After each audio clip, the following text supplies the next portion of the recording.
Hey there, dear pioneering spirits. I would now like to address a very important subject.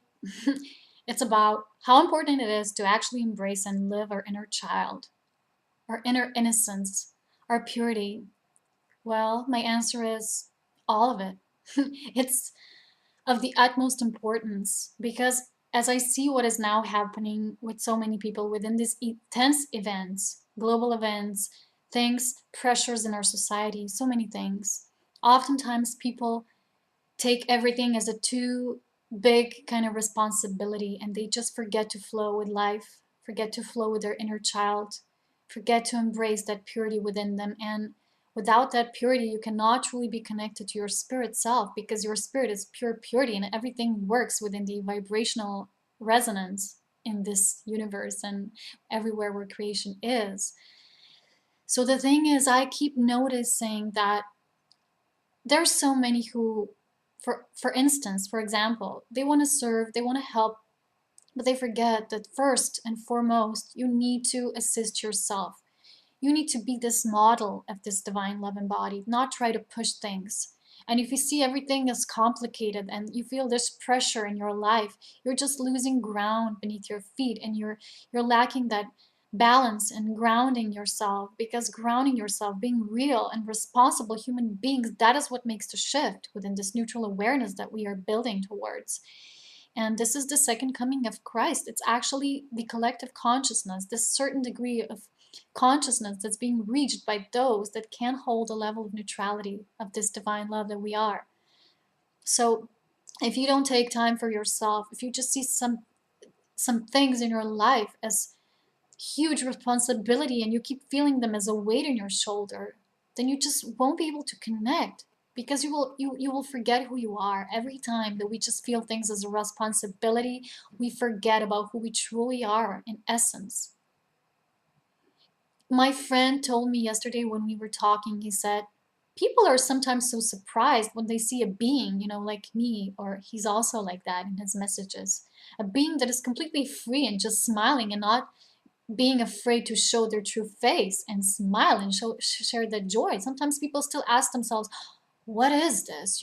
How can someone be like that? And they just keep wondering, they just want to do the research. And sometimes it becomes more about researching the messenger instead of feeling the message from the heart. And that just means that we have disconnected from who we truly are. We have forgotten. But this is always there. It is never apart from us.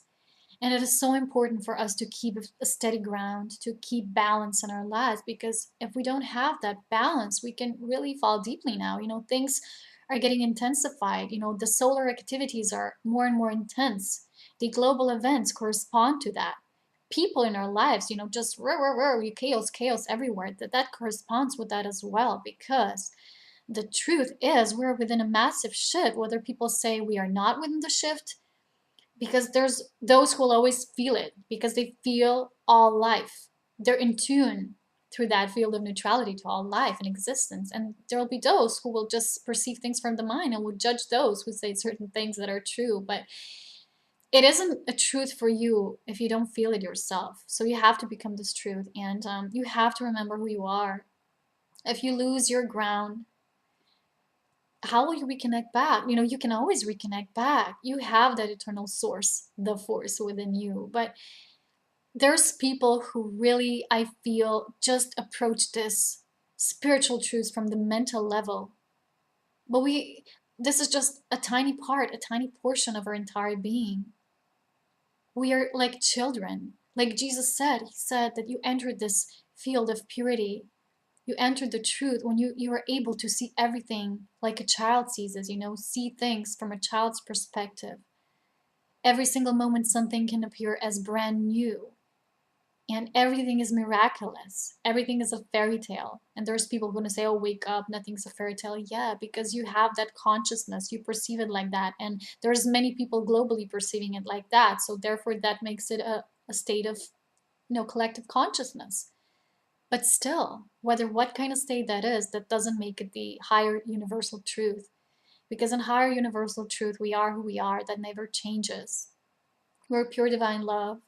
And if we don't remember this childlike spirit within us, if we don't play, we don't go out in nature and see every leaf falling from the tree, every breeze, every single thing as this play of life unfolding around us, and we're just flowing around with all of it, well, we're missing everything. We're missing life happening in front of our eyes. So if you just talk about life, life will flash right through you, will flash through your eyes just like that.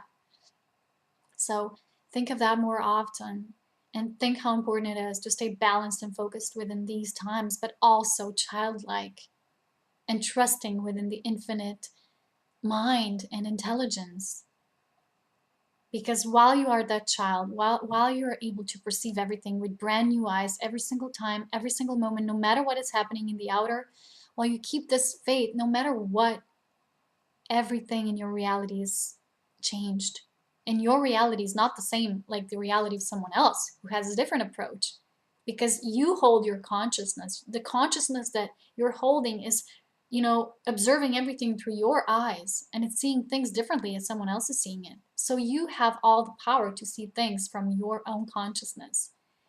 And it is so important to embrace your inner child as well as your inner God and goddess.